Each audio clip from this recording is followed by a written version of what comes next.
Well, my friends, Bethesda's kind of silent these days, and Fallout 76 is not doing so well. But I can tell you right now how Bethesda could have fixed everything. Let's talk about it.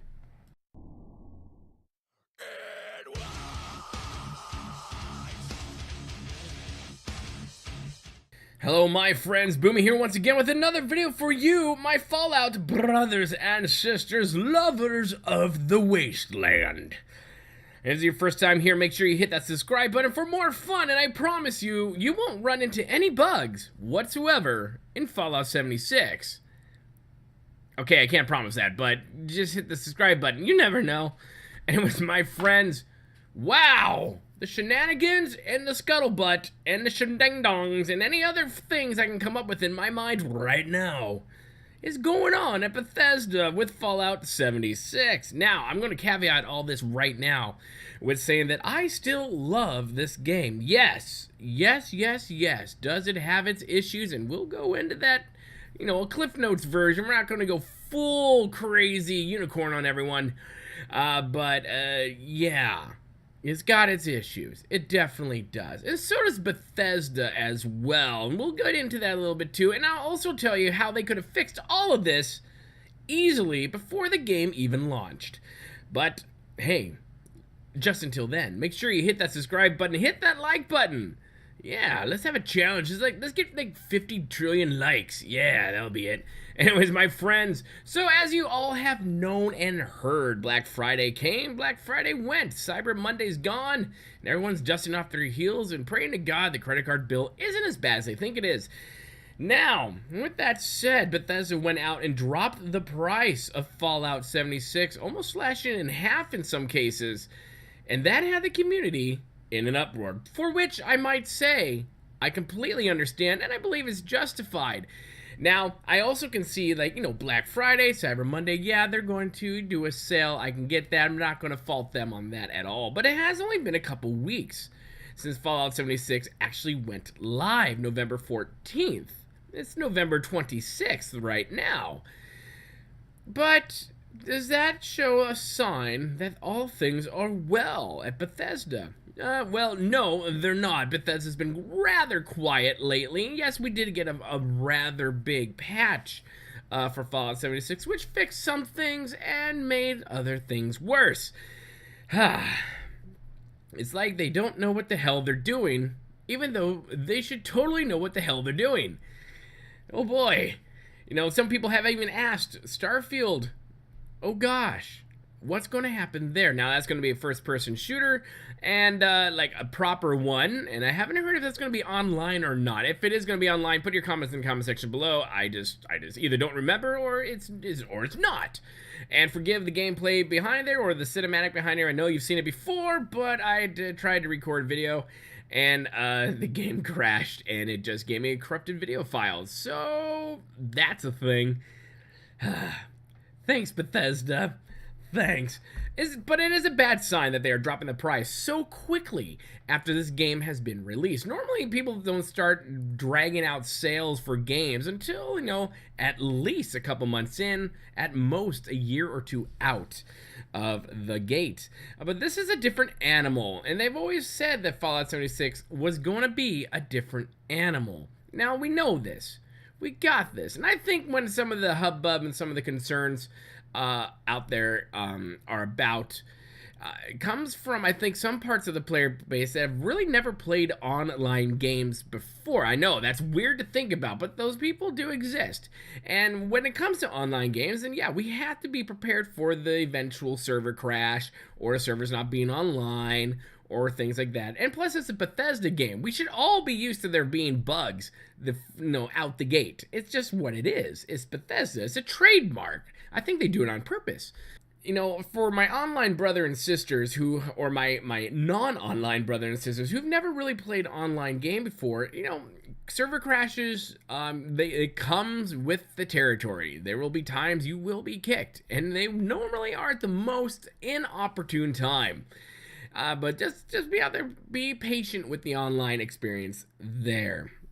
Now, one of the things I think they should have done with 76 is they should have just kept it a multiplayer aspect, but kept it part of Fallout 4, which I believe was their original intent in the first place, until someone's like, hey guys, that's a great idea.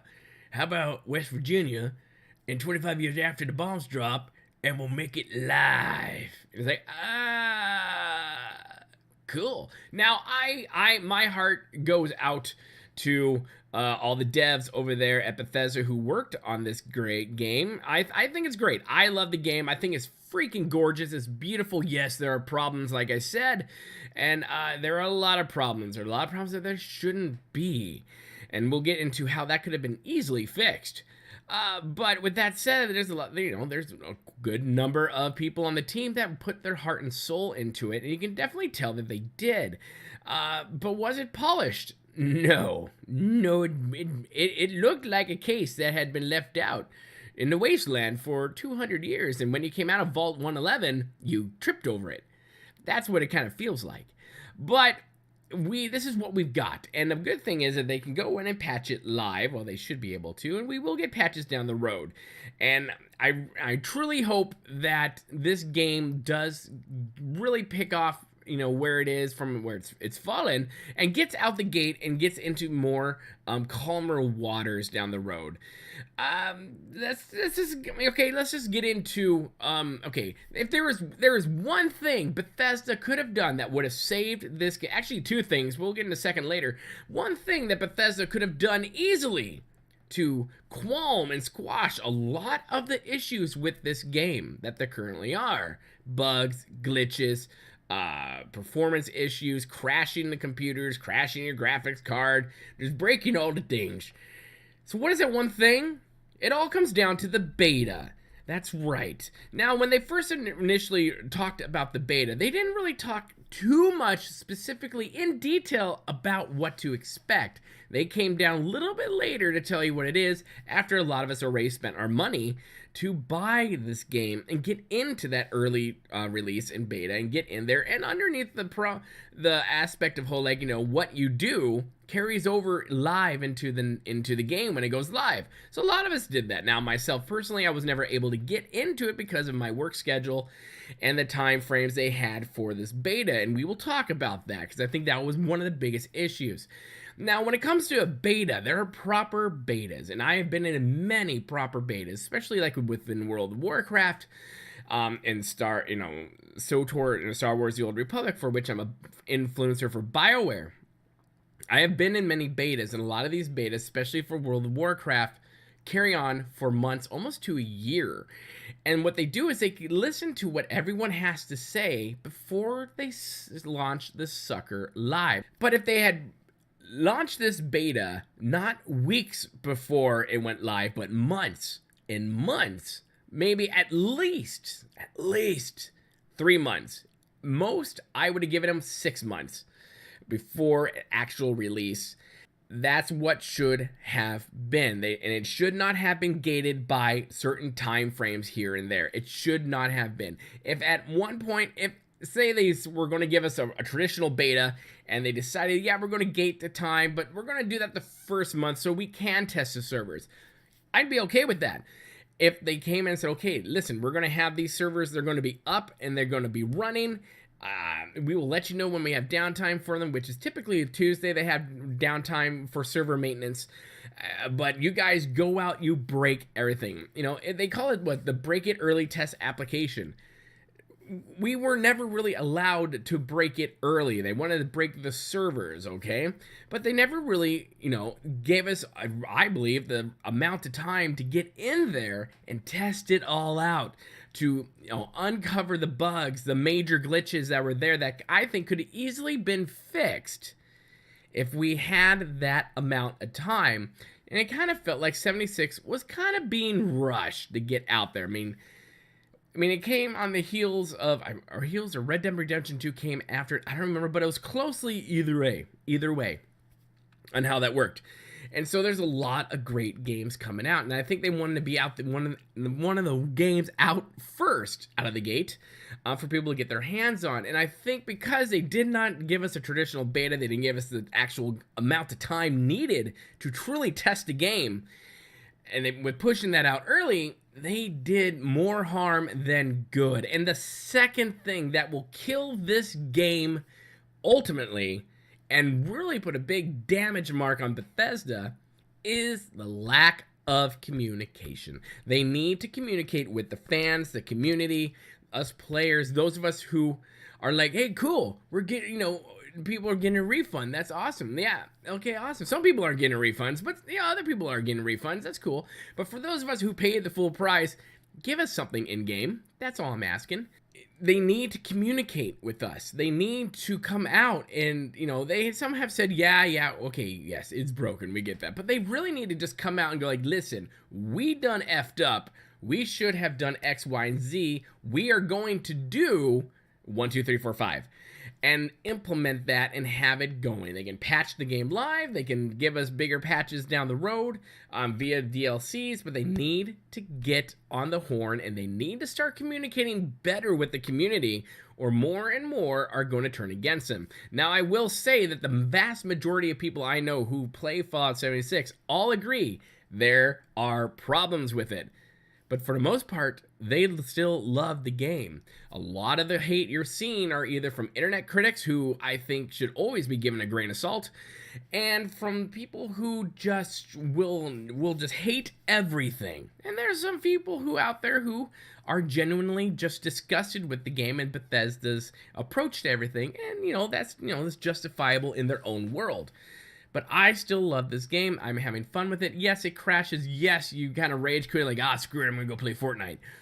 But it's a Fallout game. It's a Fallout universe. There's lore. There's all these things to explore.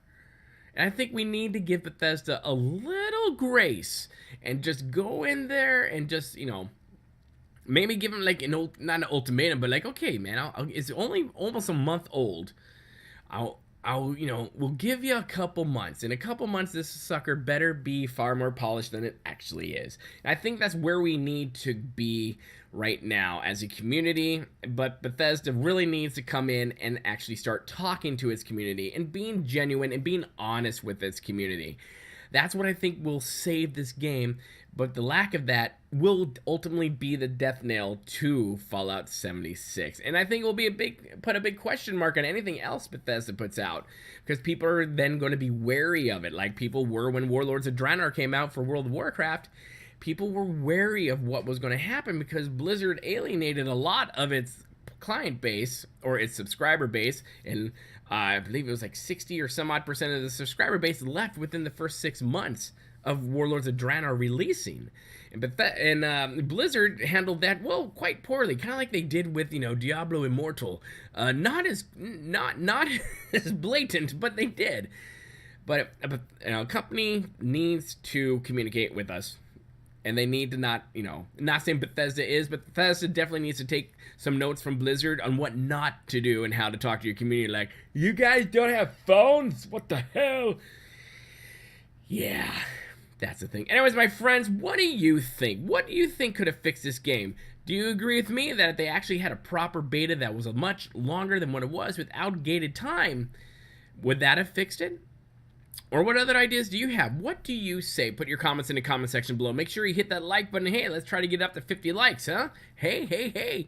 That's the challenge. Let's go and let's do it, my friends. And remember, if you like what you see here, make sure you hit that subscribe button for more Fallout 76 news and scuttlebutt like that. Become part of the family here, the freak show of YouTube, the black sheep of gaming. And if you want to support me on a more personal level, make sure you take a chance and check out the Patreon. My friends, have a good one. Remember to be kind. It's about community, and have a little patience and grace once in a while. We'll see you later. Good day.